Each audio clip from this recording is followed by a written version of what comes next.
বাংলাদেশ সেনাবাহিনীর একটি উদ্যোগ দিল্লির ভিত নাড়িয়ে দিল।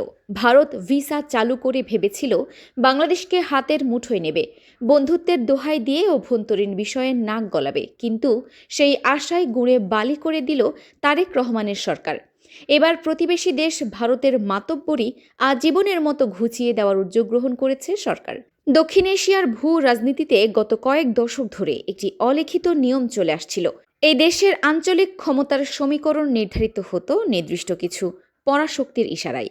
কিন্তু 2024 সালের পরবর্তী রাজনৈতিক পট পরিবর্তন এবং 2026 সালের বর্তমান বাস্তবতায় দাঁড়িয়ে ঢাকা তার চিরচেনা রক্ষণাত্মক এবং নতজানু পররাষ্ট্র নীতি থেকে সম্পূর্ণ বেরিয়ে এসেছে। বাংলাদেশ এখন আর কোনো নির্দিষ্ট রাষ্ট্রের গোলামি করে না। বাংলাদেশ এখন নিজস্ব সামরিক ও কৌশলগত সক্ষমতার জোরে আন্তর্জাতিক বলয়ে এক নতুন পরাশক্তি হিসেবে আত্মপ্রকাশ করেছে। ভারতের জন্য সবচেয়ে বড় চিন্তার কারণ হলো বাংলাদেশ এখন আর কেবল কাগজে কলমে প্রতিরক্ষা পরিকল্পনা করছে না, বরং তা মাঠ পর্যায়ে বাস্তবায়ন শুরু করেছে। 24-এর গণ অভ্যুত্থান পরবর্তী দীর্ঘ সময় দেশের জননিরাপত্তা, জনশৃঙ্খলা ও স্থিতিশীলতা নিশ্চিতে সামরিক বাহিনীকে নিয়োজিত থাকতে হয়েছিল।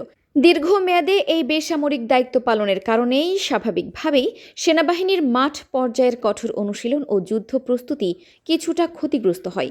বহিঃশত্রু যে কোনো আকস্মিক আগ্রাসন মোকাবিলায় প্রয়োজনীয় যুদ্ধকৌশল এবং আধুনিক সামরিক আবহে ফিরে যাওয়াটা অত্যন্ত জরুরি ছিল। তারেক রহমানের সরকার রাষ্ট্রকে স্থিতিশীল করে প্রতিরক্ষার এই প্রধান স্তম্ভটিকে আবার তাদের চেনা আবহে এবং স্বাভাবিক দায়িত্বে মনোযোগী হওয়ার পূর্ণ সুযোগ করে দিয়েছে।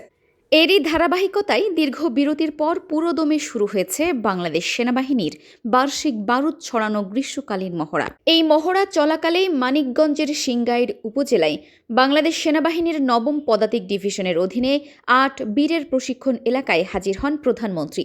পায়ে হেঁটে এক প্রান্ত থেকে অন্য প্রান্তে ছুটে চলা, সেনা সদস্যদের জন্য রান্না করা দুপুরের খাবার ও চা খাওয়া, কিংবা গাছের পাতার আড়ালে ছদ্মবেশে থাকা দামাল সেনাদের বাংকারে নেমে খোঁজ নেওয়া, এই পুরো ঘটনা প্রবাহ সেনা সদস্যদের মনোবলকে এমন এক উচ্চতায় নিয়ে গেছে যা যে কোনো শত্রুর জন্য বড় মনস্তাত্ত্বিক ধাক্কা। কঠিন প্রশিক্ষণ, সহজ যুদ্ধ নীতিতে বিশ্বাসী এই বাহিনীকে সরকার প্রধান যেভাবে চুম্বকের মতো আকর্ষণ করেছে তা বাহিনীর ভেতরে ও বাইরে এক অভূতপূর্ব সংহতি তৈরি করেছে। এই দৃশ্যটি অবিকল মনে করিয়ে দেয় মহান স্বাধীনতার ঘোষক শহীদ রাষ্ট্রপতি জিয়াউর রহমানের প্রতিচ্ছবিকে, যিনি একটি আধুনিক, পেশাদার ও সুদক্ষ বাংলাদেশ সেনাবাহিনীর স্বপ্ন দেখেছিলেন। বাবার দেখানো সেই পথেই যেন হাঁটছেন তার উত্তরসূরি সন্তান, যা দিল্লির সামরিক নীতি নির্ধারকদের কপালে চিন্তার ভাঁজ আরও গভীর করে তুলেছে। কারণ তারা ভালো করেই জানে একটি উচ্চ মনোবল সম্পন্ন এবং রাজনৈতিকভাবে সুসংহত সামরিক বাহিনীকে কখনো চোখ রাঙিয়ে বশ করা যায় না। এখন আর কথায় কথায় দেশকে মশা মাছি বলে ব্যঙ্গ করার দিন শেষ।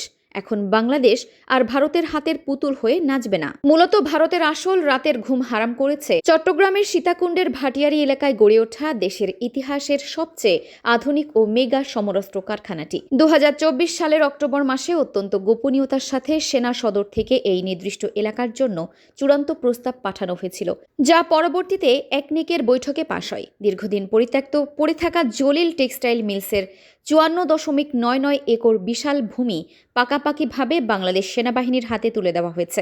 এতদিন গাজীপুরের অর্ডিন্যান্স ফ্যাক্টরি দিয়ে যে দেশীয় চাহিদা মেটানো হতো, আধুনিক যুদ্ধক্ষেত্রের সাপেক্ষে তা ছিল একেবারেই সামান্য। যে কোনো অপশক্তিকে মুহূর্তের মধ্যে উচিত শিক্ষা দিতে এই নতুন কারখানার কোনো বিকল্প ছিল না। এখানে উৎপাদন করা হবে 105, 115 এবং 155 মিলিমিটারের ভারী আর্টিলারি সেল বা কামানের গোলা। বর্তমান বিশ্বে, বিশেষ করে রাশিয়া ইউক্রেন যুদ্ধ কিংবা মধ্যপ্রাচ্যের সংঘাতের পর 155 মিলিমিটার গোলা চাহিদা বিশ্বব্যাপী আকাশচুম্বী। একে আধুনিক স্থল যুদ্ধের মূল চালিকা শক্তি বিবেচনা করা হয়, যার এক একটির ওজন 45 থেকে 50 কেজি এবং যা 30 থেকে 40 কিলোমিটার দূরে থাকা শত্রুর সুদৃঢ় বাংকারকে চোখের পলকে মাটির সাথে মিশিয়ে দিতে পারে। বাংলাদেশ এখন নিজের মাটিতে এই প্রলয়ঙ্কারী ক্ষমতা অর্জন করতে যাচ্ছে। শুধু ভারী আর্টিলারি নয়, এই একই ছাদের নিচেই তৈরি হবে বাংলাদেশ সেনাবাহিনীর নিজস্ব প্রযুক্তির সবচেয়ে নির্ভরযোগ্য হাতিয়ার BD-08 অ্যাসল্ট রাইফেল এবং BD-15 লাইট মেশিন গানের বিপুল পরিমাণ গোলা বারুদ। আধুনিক সাবমেশিন গান, দূরপাল্লার মর্টার শেল, হ্যান্ড গ্রেনেড এবং উচ্চ ক্ষমতা সম্পন্ন বিস্ফোরক সামগ্রী। এই মহাযজ্ঞে ভারত সবচেয়ে ধাক্কাটি খেয়েছে অন্য একটি কারণে। সমরাস্ত্রের মান যেন যে কোনো বৈশ্বিক পরাশক্তির সাথে পাল্লা দিতে পারে, সেজন্য বাংলাদেশ এই মেগা প্রজেক্টে সরাসরি যুক্ত করেছে আন্তর্জাতিক সামরিক পরাশক্তি তুরস্ককে।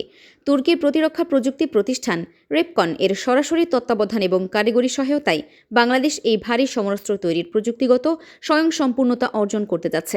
অস্ত্র তৈরির জগতে রেপকন এক বৈপ্লবিক নাম। তুরস্কের এই অত্যাধুনিক প্রযুক্তির ছোঁয়া বাংলাদেশ সেনাবাহিনীর আক্রমণাত্মক সক্ষমতাকে এমন এক অকল্পনীয় উচ্চতায় নিয়ে যাবে, যা দেখে দিল্লির কর্তারা রীতিমতো দিশেহারা হয়ে পড়েছেন। নিজেদের একেবারে নাকের ডগায় বাংলাদেশ এত আধুনিক প্রযুক্তির ভারী অস্ত্র তৈরি করছে, এই খবরটি ভারতের সমস্ত কৌশলগত ছককে গোড়াতেই গলত প্রমাণ করে দিয়েছে। কৌশলগত এবং ভৌগোলিক দিক থেকেও সীতাকুণ্ডের এই কারখানাটির অবস্থান একটি মাস্টার স্ট্রোক। এটি সরাসরি চট্টগ্রাম সমুদ্র বন্দরের একদম কাছাকাছি এবং ঢাকা-চট্টগ্রাম মহাসড়কের সাথে পুরোপুরি সংযুক্ত। এর ফলে বিদেশ থেকে ভারী যন্ত্রপাতি আনা বা কারখানার কাঁচামাল পরিবহন অত্যন্ত দ্রুত গতিতে সম্পন্ন করা সম্ভব। যে কোনো যুদ্ধ পরিস্থিতিতে এই শিল্পাঞ্চলটি দেশের পূর্বাঞ্চলীয় সামরিক নেটওয়ার্কের প্রধান প্রাণকেন্দ্র হিসেবে কাজ করবে, যেখান থেকে দেশের যে কোনো প্রান্তে অতি দ্রুততম সময়ের মধ্যে অস্ত্র ও গোলা বারুদের নিরবিচ্ছিন্ন সরবরাহ নিশ্চিত করা হবে। এই নিখুঁত সাপ্লাই চেইন শত্রুপক্ষের যে কোনো ধরনের অর্থনৈতিক বা সামরিক অবরোধের ছককে প্রাথমিক ধাপেই ব্যর্থ করে দেওয়ার জন্য যথেষ্ট। সামগ্রিক এই সামরিক স্বনির্ভরতা দেশের অর্থনীতির জন্য এক বিশাল আশীর্বাদ। যুগের পর যুগ ধরে বিদেশ থেকে, বিশেষ করে প্রতিবেশী দেশ ভারত থেকে সমরাস্ত্র কিনতে গিয়ে হাজার হাজার কোটি টাকার বৈদেশিক মুদ্রা দেশের বাইরে চলে যেত। ভারত সব সময় চাইতো বাংলাদেশ যেন তাদের ওপর নির্ভরশীল হয়ে থাকে। কিন্তু সীতাকুণ্ডের এই কারখানা পূর্ণাঙ্গভাবে চালু হলে সেই বিশাল অঙ্কের বৈদেশিক মুদ্রা সম্পূর্ণভাবে দেশের কোষাগারেই সংরক্ষিত থাকবে। উপরন্তু তুরস্ক বা পাকিস্তানের মতো দেশগুলোর পথ অনুসরণ করে বাংলাদেশ নিজস্ব চাহিদা মেটানোর পর আগামী দিনে বৈশ্বিক সমরাস্ত্র বাজারে মেড ইন বাংলাদেশ অস্ত্র ও গোলাবারুদ রপ্তানি করে বিলিয়ন বিলিয়ন ডলার আয়ের পথ সুগম করছে। বিশ্ব মঞ্চে এখন আর কেউ বাংলাদেশকে অবজ্ঞা করতে পারবে না। আগে যারা কথায় কথায় বাংলাদেশকে চোখ রাঙাতো, বাংলাদেশের এই অভাবনীয় উত্থান দেখে তারা এখন নিজেদের গুটিয়ে নিতে বাধ্য হচ্ছে। আন্তর্জাতিক বলয়ে বর্তমান সরকারের দাপটে অবস্থান এবং সীতাকুণ্ডের সেনাবাহিনীর এই ভয়ঙ্কর প্রস্তুতি সব মিলিয়ে প্রতিবেশী দেশের যে কোনো অতৎপরতার চিরস্থায়ী কবর রচনা করেছে। জাতিসংঘের শীর্ষ শান্তিরক্ষী প্রেরণাকারী দেশ হিসেবে বিশ্বজুড়ে প্রশংসিত বাংলাদেশ সেনাবাহিনী এখন সেনা প্রধানের বলিষ্ঠ নেতৃত্বে বিশ্বসভায় মর্যাদার সাথেই মাথা উঁচু করে চলেছে।